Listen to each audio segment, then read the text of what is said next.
Hello there, welcome everybody. It's Diorama Don here.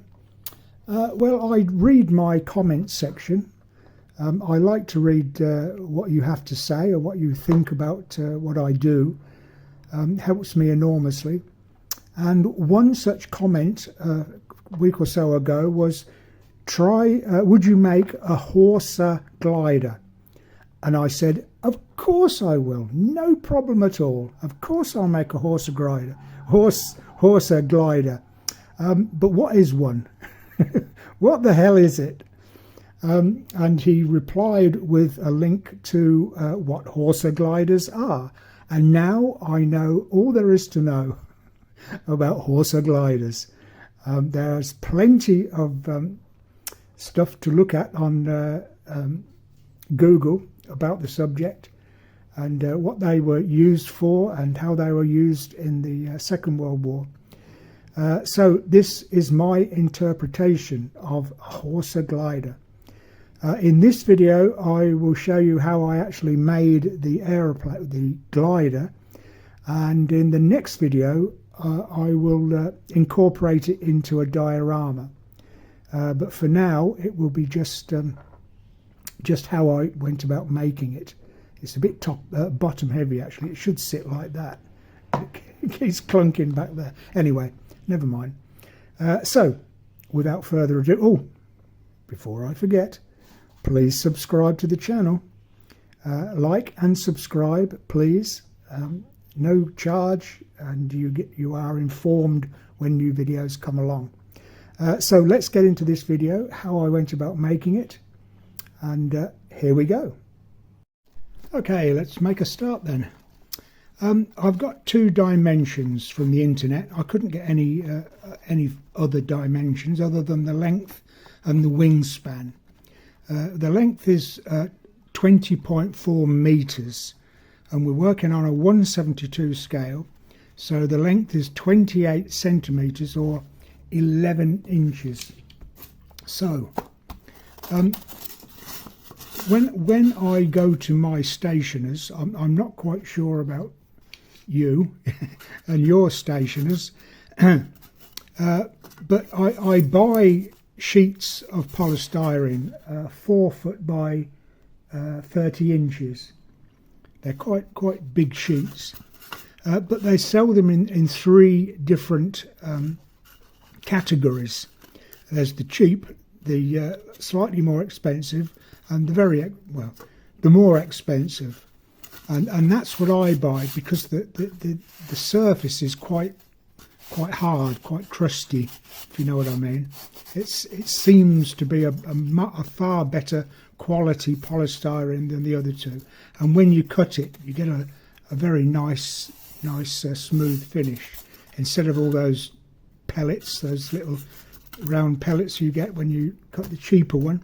Anyway, I'm using a good, decent quality polystyrene. So they sell it in 1/2 inch, 3/4 and 1 inch thick sheets. So I'm using a 1 inch thick piece stuck together, two pieces stuck together like that. Actually fractionally less than 1 inch, so it's 1 7/8 inches now. So now I've got a square on the end of 1 7/8 inches. I'll stick those two together, hot melt glue. That's another thing that is better for this quality polystyrene. The hot melt glue doesn't melt it quite so readily, so it sticks a lot better. So I've cut out a piece of card, 1 7/8 inches diameter, and that will sit over the end when these are stuck together. So then I'll make a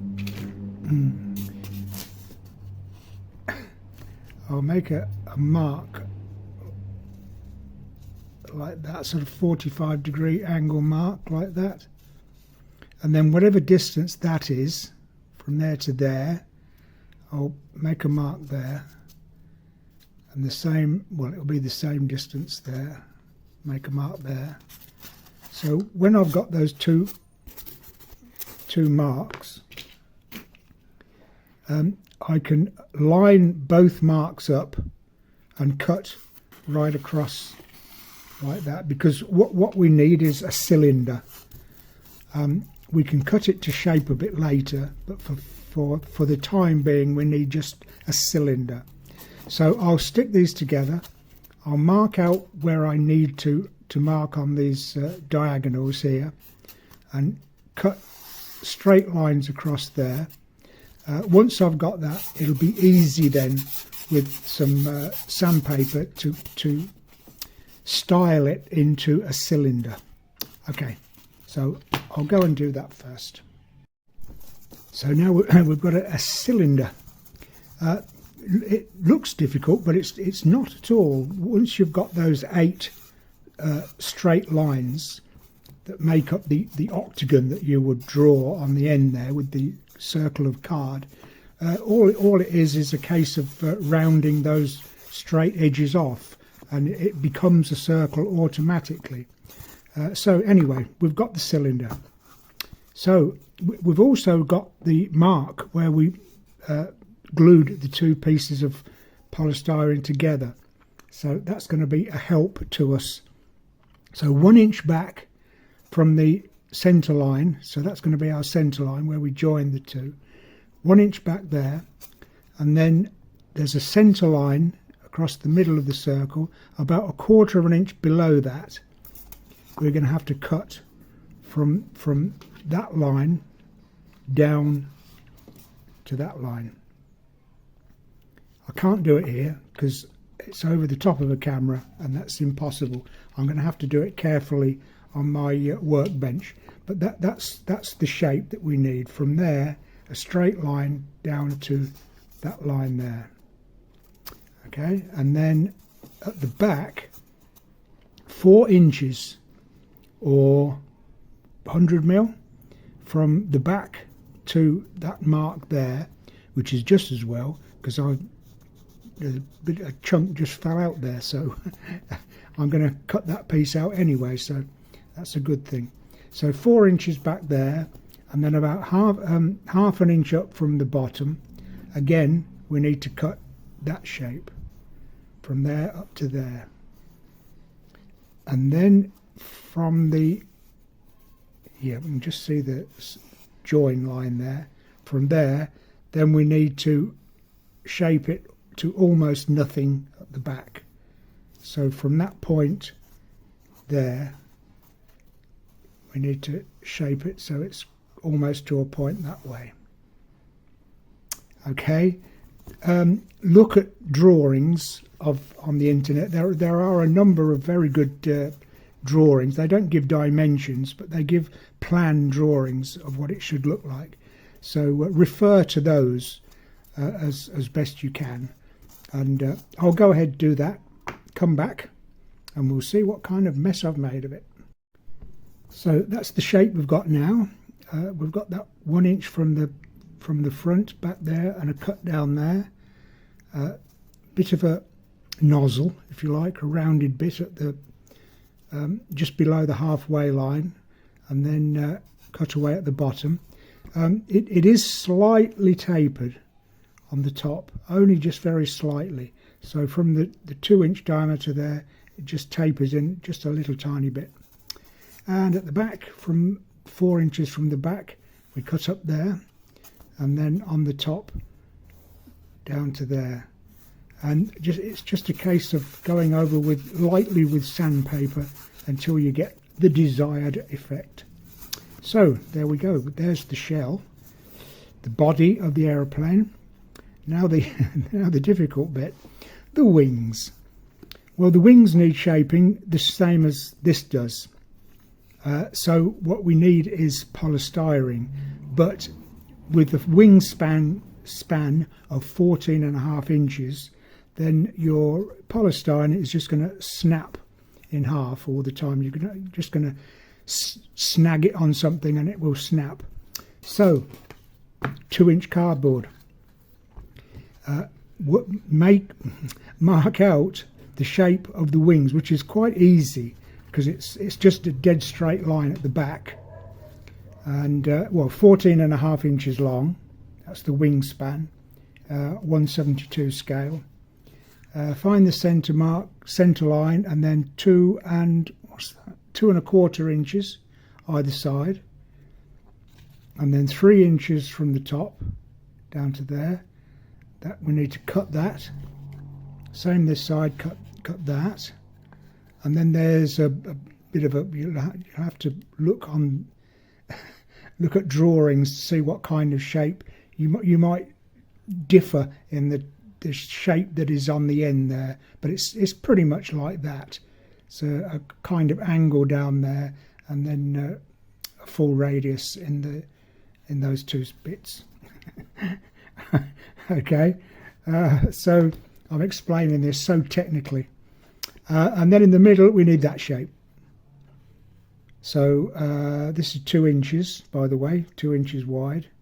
So halfway, 1 inch, a bit of a circle, and then those 2 lines there. Oh dear, hang on. To half an inch either side of the centre line. That shape. So that's the shape of our wing. But if we stick that to some 1/2 inch polystyrene now, when that's cut out, stick it to the polystyrene, then we can cut out the same shape into the polystyrene, and we're never going to break. It's never going to break. It's going to be quite a sturdy thing, even though it's 14.5 inches long. It's not going to break, not with that 2-inch cardboard underneath. So then when we've got that shape of the polystyrene and the cardboard stuck together, we'll need to shape it. Now, it's impossible for me to tell you how to shape it. You really have got to look. Well, it's going to be rounded at the front and then sort of taper back down to a thin bit at the back. It's generally the shape of an aeroplane wing. That's what we're after. But again, looking at drawings on the internet, readily available, you'll see the kind of shape that you'll need. You'll need to take quite a bit away because we've got 1/2 inch plus 2mm card. So it'll be rounded at the front and then tapered down at the back to give an aeroplane wing effect. Okay, and then we're going to cut down into there, which is, I should have mentioned, from the top of the cutaway there is 2.75 inches, and then 2 inches for the width of the wing. I think, anyway, looking at drawings without any dimensions, it looks to be about that ratio. So from there to there, 2.75, there to there, 2 inches. And we're going to cut down into it. However thick this ends up, it's going to be thinner than 1/2 inch. We need to cut that out. Where are we? Cut a line there and a line there, and then cut it out slowly until we get the wing level. What's the word I'm looking for? Flush. That's the word. Until the wing is flush with the body.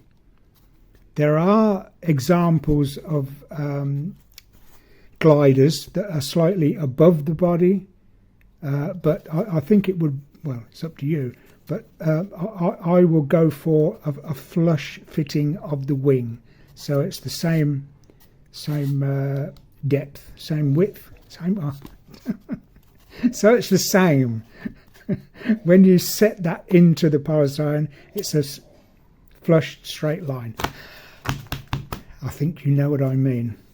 So I'll cut the wing, stick it to the polystyrene, cut it out again, shape the wing, stick it down into the body of the plane.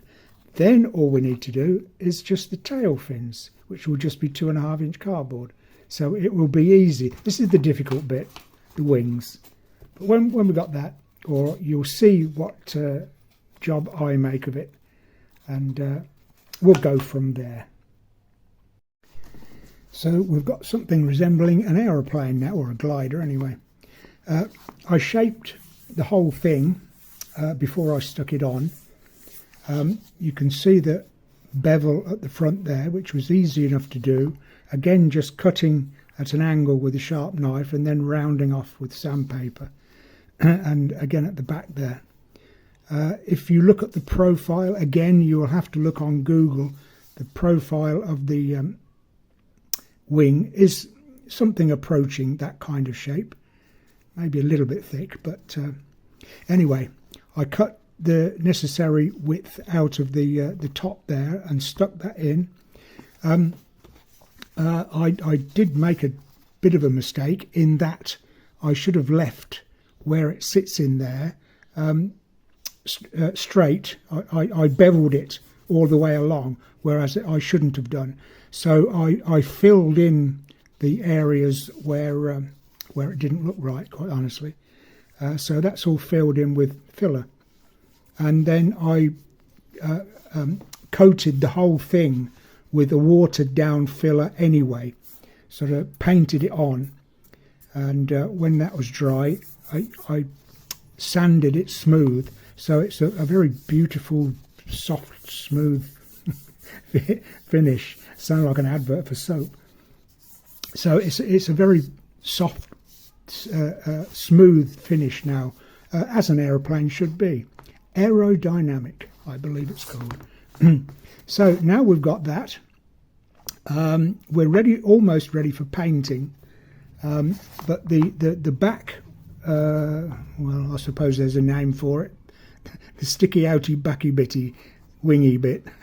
I don't know what it's called. No, I don't know. Anyway, again, you're gonna have to look on Google to get the shape.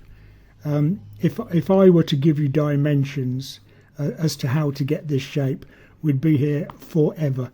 So that's basically here. Look, that's the shape it should be.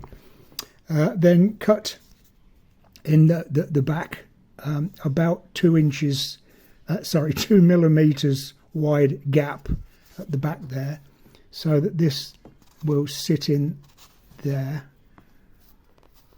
like so. So when I've cut that out, all I've got to do is put a bit of glue on the cardboard, stick it in, hold these two in together, and that will be it. I won't put the sidey bitty bits out there. I won't put those on until I've painted it. I'll paint those separately and then put them on at the end. And also something with the front there. Still not quite sure, but I will let you know what I do. So anyway, I'll put this on and then give it a coat of green paint, and we'll see what happens from there. So as you can see, I painted the glider. Had a bit of trouble with the back end. You really don't want to have trouble with your back end. It's not a good thing. I tried to put two pieces separately, two separate pieces at the back to glue onto the upright, which didn't work because of the shape, you can see, of the back with it with the recess there. There's very little surface area to glue, so even the weight of a small piece of cardboard, it just wasn't secure enough. So what I had to do was make a a recess into the upright and put this wing as one long whole piece, one piece. So it's a slot, that's the word I was looking for, slot. I had to make a slot into the back of the wing there, so that all this piece, all in one piece, slotted in, and then I could glue it in place. So there we go, that's the back wing. And then underneath, just 4 toothpicks. I used PVA glue. That was a better way of gluing them. So the 2 struts on either side to support the wing, just 4 toothpicks. Then decals. Well, you don't get decals when you make your own plane. You have to make your own decals. So rather than try to paint these stripes freehand, I cut pieces of A4 paper, 1/4 of an inch wide, and then just PVA glued them onto the wings. And the same with the Air Force sign. It was a case of cutting 1, 2, 3, 4 circles out of A4 paper and then colouring them accordingly. Took a bit of time, and you need a sharp pair of scissors to do it, but I think they look okay, convincing enough. Now the front, I really didn't know what to do with the front. I've tried putting separate units on with card and acetate paper, but they didn't really look right.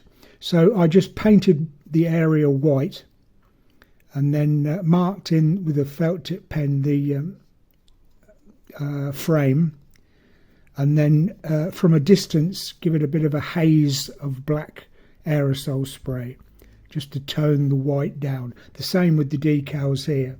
Rather than them being bright white, I just tone them down a bit. I think they look a lot more realistic. Anyway, that's how I'm going to do my front. It was the easiest way of doing it. You might want to do it in a different way. So there we go. Plane's pretty much finished. I've just got the wheels to do. I've got to try and find a photograph where I can see what the wheel construction is, and then that will be it.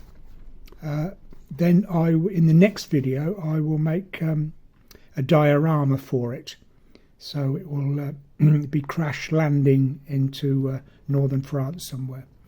So I'll stick my wheels on and come back and we'll see the finished thing. So all finished now then. I put the wheels on, which was fairly easy to do really. You'll have to go to your man drawer. You know, the man drawer where you've got used batteries, bits of string, elastic bands, old Nokia telephones, screws, nails, washers, and I found in mine 2 of those washers that you put on the apex of corrugated roofing, you know, with the dome head and then the rubber washer underneath, and then you screw on the apex of the... Anyway, I managed to find 4 of those, stuck 2 together, and they make a very convincing aeroplane wheel.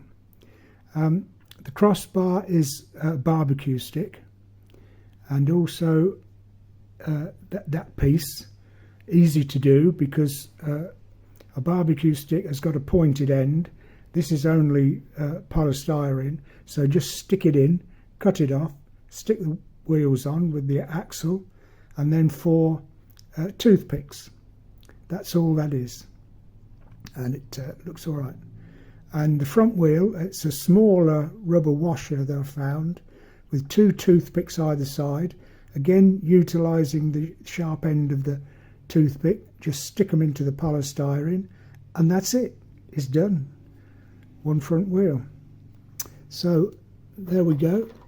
It's a little it's a little back, it should sit like that really, but it's a bit back heavy, so it's slumps down at the back there like that, but it won't matter because it's going to be utilised in a diorama. Well, I've got an idea as to what to do, so stay tuned and you'll see what I've got in mind. So anyway, I hope the person that requested my making a Horsa glider is happy. You'll have to let me know in the comments. I've enjoyed making it. In fact, now that I've made this, I will make other types of aeroplane in the same kind of fashion. I just don't like the plastic kits that you can buy. I don't think that is modelling. It's gluing bits of plastic together.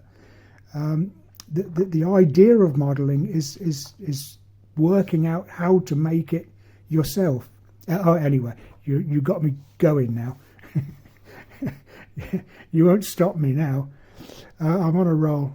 So anyway, thanks for watching this video. I appreciate your staying with me. Please subscribe to the channel. The subscribers need to go up quite substantially yet, so I still need a lot more subscribers. So subscribe and like, and I'll be back in the next video with a diorama with the aeroplane almost crashing into a house and brick wall. So that's the idea that I've got. So have a go yourself, try to make one. It's easy enough and it doesn't cost any money, just a little bit of polystyrene and cardboard. That's all, that's it, nothing more.